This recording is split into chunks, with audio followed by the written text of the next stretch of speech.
Heinrich Cornelius Agrippa's 3 Books of Occult Philosophy, written in 1531, is a foundational text in Western esoteric tradition.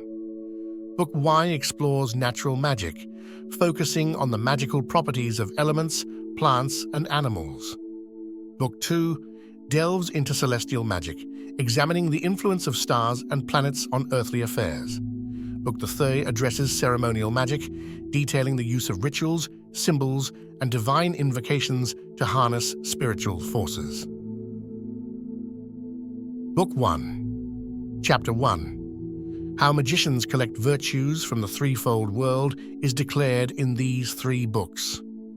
Since there are 3 worlds, elementary, celestial, and intellectual, and each lower world is controlled by the one above it and receives its virtues, it is believed that the origin and primary source of all virtues distributes them to us through angels, heavens, stars, elements, animals, plants, metals, and stones. Wise men think it makes sense that we can rise through these worlds to reach the original source, the creator of all things, and enjoy not only the existing virtues, but also acquire new ones.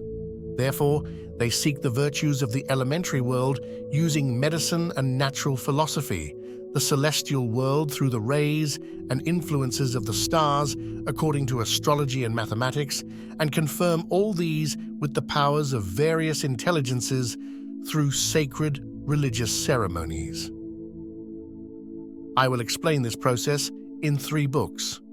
The first on natural magic, the second on celestial magic, and the third on ceremonial magic. However, I am uncertain if I, a man with little judgment and learning, am presumptuous in undertaking such a difficult task in my youth. Therefore, whatever I say should only be accepted if it is approved by the Universal Church and the Congregation of the Faithful. Chapter 2. What magic is, what are the parts thereof, and how the professors thereof must be qualified. Magic is a powerful faculty full of high mysteries, involving deep contemplation of secret things, their nature, power, quality, substance, and virtues, as well as the knowledge of all nature. It teaches us about the differences and agreements among things, producing wonderful effects by uniting their virtues. This is the most perfect and high science, the sacred and sublime kind of philosophy, and the absolute perfection of all excellent philosophy. Since all philosophy is divided into natural, mathematical, and theological, natural philosophy teaches about the nature of things in the world, their causes, effects, times, places, forms, events, their whole and parts. Theological philosophy or divinity teaches about God, the mind, intelligence, angels, devils, the soul, religion, sacred institutions, rites, temples, observations, and sacred mysteries, instructing us about faith, miracles, the power of words and figures, secret operations and mysteries of seals, and the understanding of ceremonial laws, the equity of holy things, and rule of religions. Magic comprehends, unites, and activates these 3 principal faculties, making it the highest and most sacred philosophy. It was revealed by wise and famous authors like Zamolxis and Zoroaster, and followed by others such as Abaris the Hyperborean, Charmondas, Demigeron, Eudoxus, Hermippus, Mercurius Trismegistus, Porphyrius, Iamblichus, Plotinus, Proclus, Dardanus, Orpheus, Gog, Germa, Apollonius of Tyana, and Osthenes, whose works were recovered by Democritus of Abdera. Philosophers like Pythagoras, Empedocles, Democritus, Plato, and others traveled far to learn this art and published it with great devotion. Pythagoras and Plato even went to the prophets of Memphis and traveled through Syria, Egypt, Judea, and the schools of the Chaldeans to learn the most sacred knowledge of magic and divine things. Anyone who wants to study this faculty must be skilled in natural philosophy, mathematics, and theology to understand the rationality of magic, as it involves all three faculties. Chapter 3. Of the four elements, their qualities, and mutual mixtures. There are four elements, the fundamental components of all physical things: fire, earth, water, and air. These elements combine not by mere accumulation, but through transmutation and union, and when destroyed, they return to their elements. None of the sensible elements is pure. They are mixed and changeable. For example, earth can become water when dissolved, and water can become earth when thickened. Water can become air when evaporated, and air can become fire when kindled. This cycle continues, with fire turning back to air when extinguished, which can then become earth or stone. According to subtler philosophers, earth is not entirely changed, but mixed with other elements, which dissolve it and return it to itself.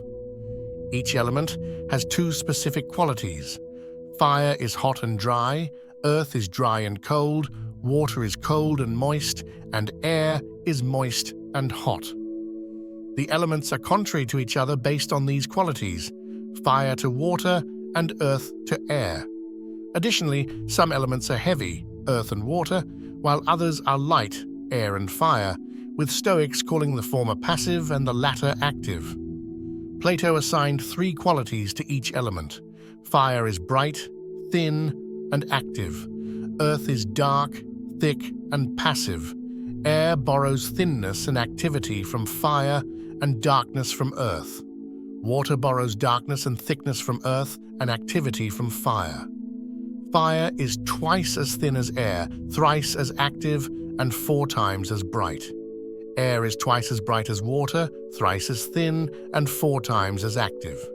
Therefore, water is twice as bright as earth, thrice as thin, and 4 times as active. This understanding of elemental qualities and mixtures is the root of all bodies, natures, virtues, and wondrous works, and knowing these can lead to perfect magic. Chapter 4. Of a threefold consideration of the elements. There are 4 elements, essential for magic. Each element is threefold, making up 12 in total. This leads to the number 10 and ultimately to supreme unity, on which all virtue and wondrous operations depend. The first order consists of pure elements, incorruptible and not mixed, through which all natural virtues are brought into action. Knowing these is crucial for performing wondrous works. The second order includes changeable, impure elements that can be reduced to purity by art, perfecting all natural operations. These are the foundation of natural magic. The third order consists of elements that are not pure themselves, but are compounded and changeable, acting as a medium and called the middle nature or soul of the middle nature. Few understand these deep mysteries. These elements, through numbers, degrees, and orders, perfect effects in all things, whether natural, celestial, or supercelestial, and are full of wonders and mysteries. They enable bindings, loosings, transmutations, foretelling of the future, and driving away evil spirits. Without knowing these 3 orders of elements, no one can perform occult sciences of magic and nature. Those who can reduce one order to another, understand their nature, virtue, and power in number, degrees, and order without dividing the substance, will master natural and celestial secrets. Chapter 5. Of the wonderful natures of fire and earth. Hermes said there are 2 things, fire and earth, which are enough for performing all wonderful things. Fire is active and earth is passive.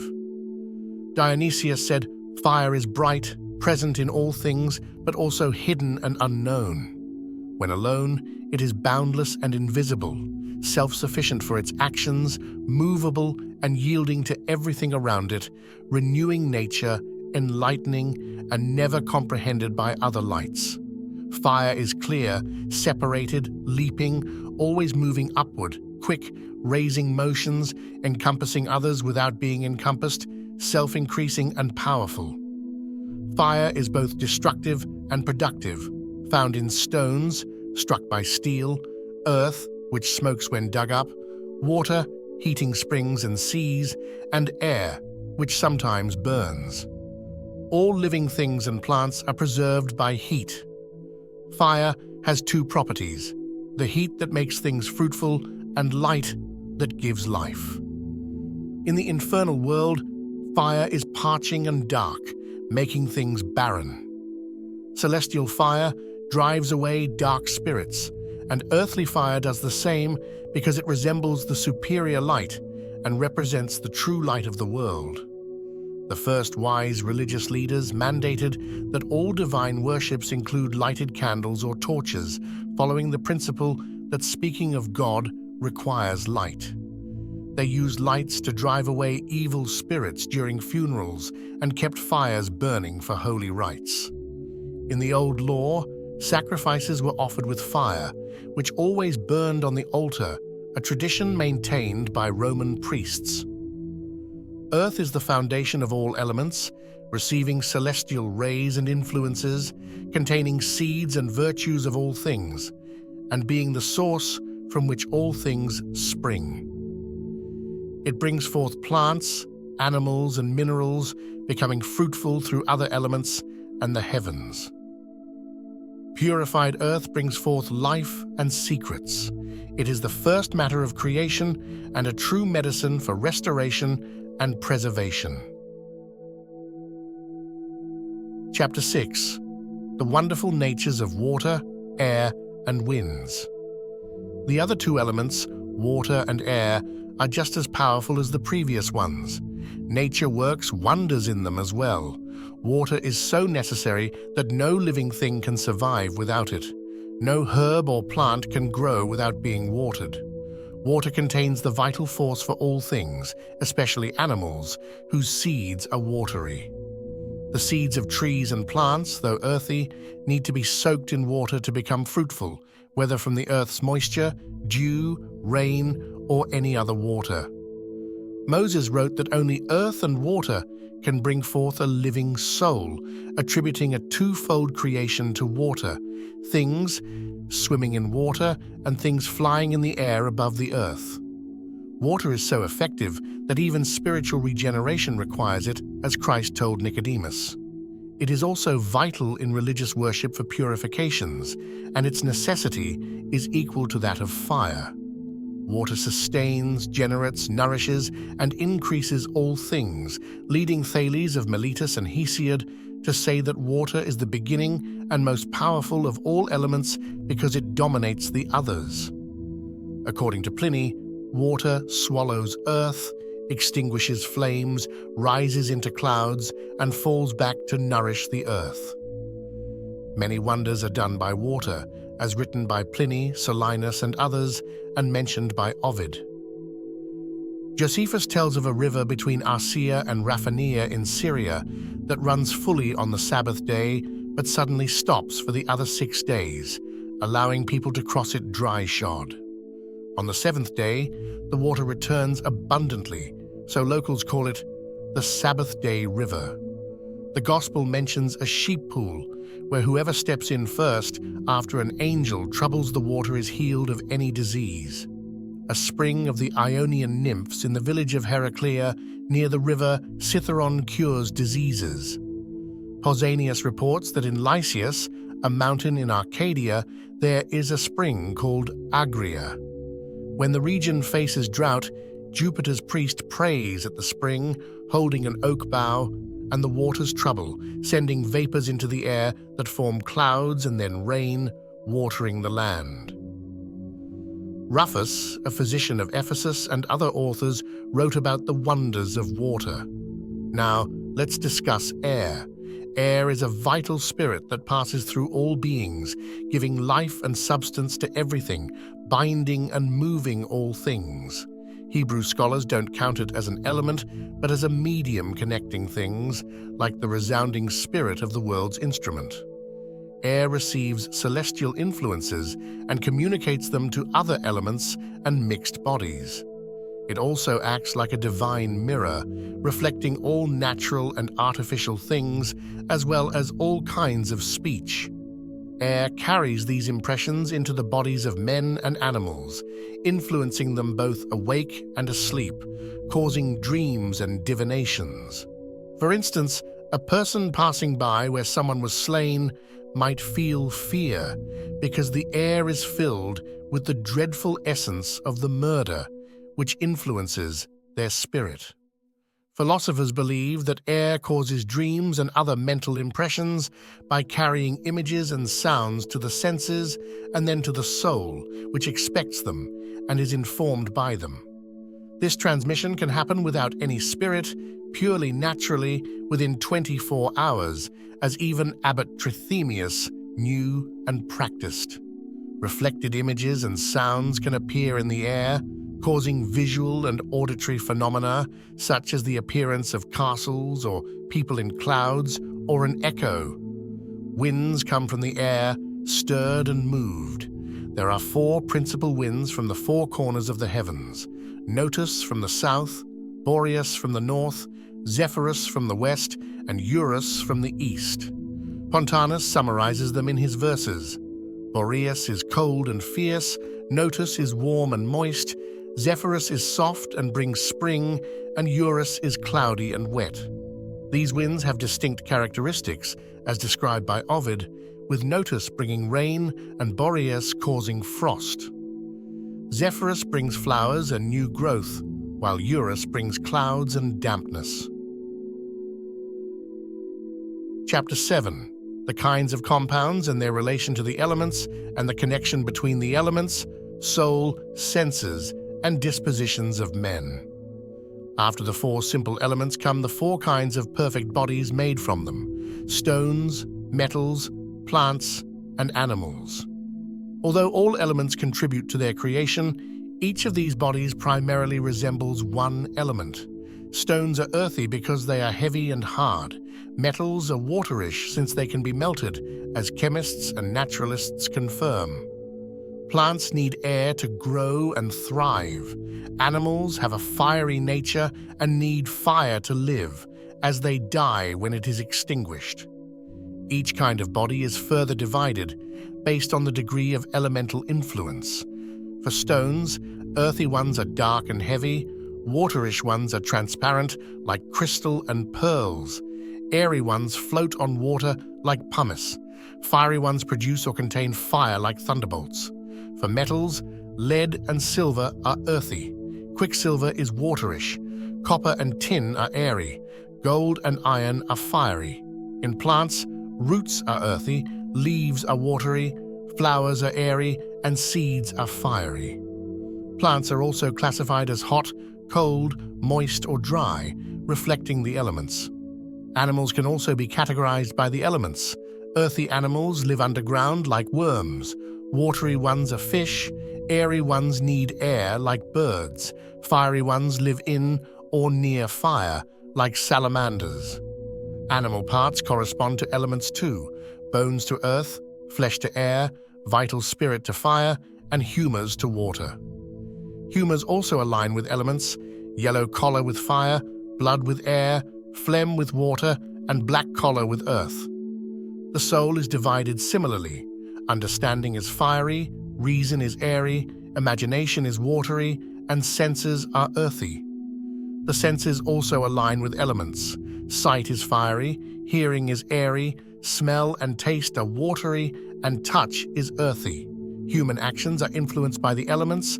Earth represents slow, firm motion. Water signifies fearfulness and sluggishness. Air signifies cheerfulness and amiability. Fire signifies quickness and anger. Elements are fundamental to all things, permeating and influencing everything. Chapter 8. The presence of elements in the heavens, stars, devils, angels, and God. Platonists agree that just as all things exist in the original and ideal world, they also exist in this physical world. This includes the elements present not only in earthly bodies, but also in the heavens, stars, devils, angels, and ultimately in God, the creator and original example of all things. In the heavens, the elements exist in a celestial and superior manner compared to earthly things. The celestial earth is firm without the heaviness of water, air is agile without boundary overstepping, fire shines and gives life without burning. Among the stars, some are fiery like Mars and the Sun, others airy like Jupiter and Venus, watery like Saturn and Mercury, and earthy like those in the eighth orb and the Moon. These distinctions influence the traits of celestial bodies and signs in astrology, where each sign and planet represents the beginning, middle, and end of their respective elements. Devils are also categorized by elements: fiery, earthy, airy, or watery. This elemental categorization extends to infernal rivers like fiery Phlegethon and watery Styx. Biblical references describe hellfire and eternal fire, reflecting these elemental associations. Angels in heaven also embody elements: stability akin to earthly virtue, cleansing like watery properties, breath akin to air, and love akin to shining fire. Different orders of angels correspond to different elemental qualities: fiery seraphim and authorities, earthy cherubim, watery thrones and archangels, and airy dominions and principalities. In theological texts, elements are omnipresent and essential, manifesting in varying degrees of purity, from gross forms in earthly bodies to blessed forms in celestial and supercelestial realms. Elements in the exemplary world serve as blueprints, in intelligences as distributed powers, in heavens as virtues, and in earthly bodies as basic forms. Chapter 9. The Virtues of Natural Things. Depending on elements, the natural virtues of things are fundamentally elemental. Some virtues are elementary, such as heating, cooling, moistening, and drying. These are termed operations or primary qualities because they can wholly transform substances, a capability beyond other qualities. In addition to these, there are compound virtues found in mixtures of elements, such as maturing, digesting, resolving, softening, hardening, purifying, corroding, burning, opening, strengthening, and many more. These secondary qualities arise from the mix of primary virtues and are extensively discussed in medical texts. For instance, maturation occurs due to natural heat in a specific proportion within a substance, while hardening results from coldness or congelation. Such operations can target specific bodily functions like urination or milk production, known as tertiary qualities, which follow from secondary qualities as these do from primary ones. The interplay of these qualities influences both the causes and cures of many diseases. Humans also create marvels through artifice, such as the Greek fire described by Aristotle, which burns on water.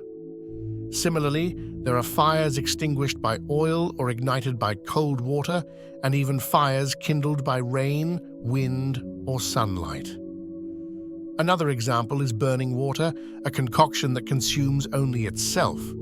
Artificers also produce unquenchable fires, incombustible oils, and perpetual lamps, like the famous lamp in the Temple of Venus, fueled by asbestos, which once ignited cannot be extinguished. Conversely, materials like wood can be treated to resist fire, and there are ointments that allow handling of red-hot iron or immersion in molten metal without harm. Such feats include asbestos, a type of flax known to the Greeks as asbeston, asbestum, which withstands fire without being consumed.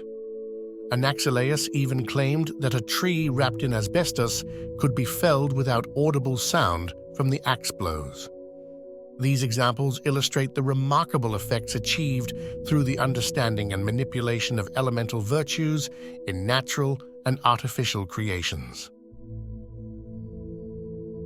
Chapter X: The Occult Virtues of Things.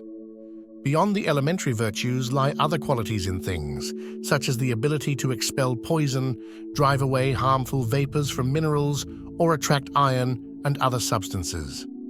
These virtues stem from the specific nature and form of each thing, possessing minimal quantity but significant efficacy, an attribute not shared by elementary qualities, which require more material for their effects due to their greater materiality. These qualities, termed occult virtues, remain concealed as their causes defy human intellect's grasp. Philosophers have unraveled many of these qualities through extensive experience rather than reasoned inquiry.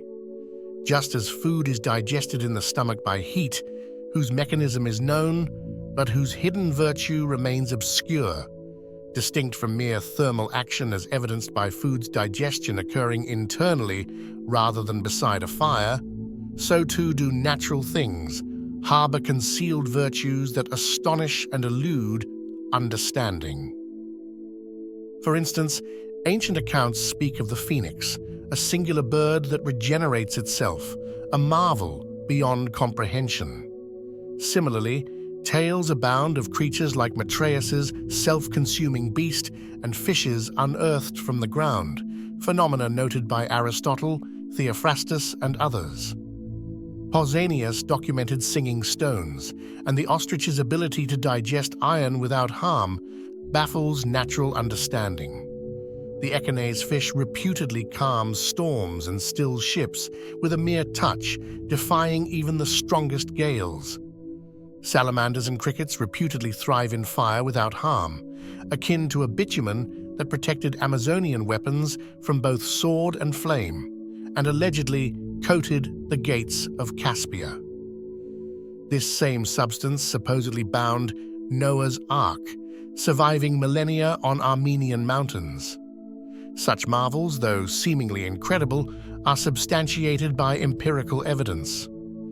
Ancient lore also mentions satyrs, beings part human and part animal, possessing speech and reason, a testament to the mysterious and wondrous qualities inherent in nature which continue to intrigue and defy rational explanation.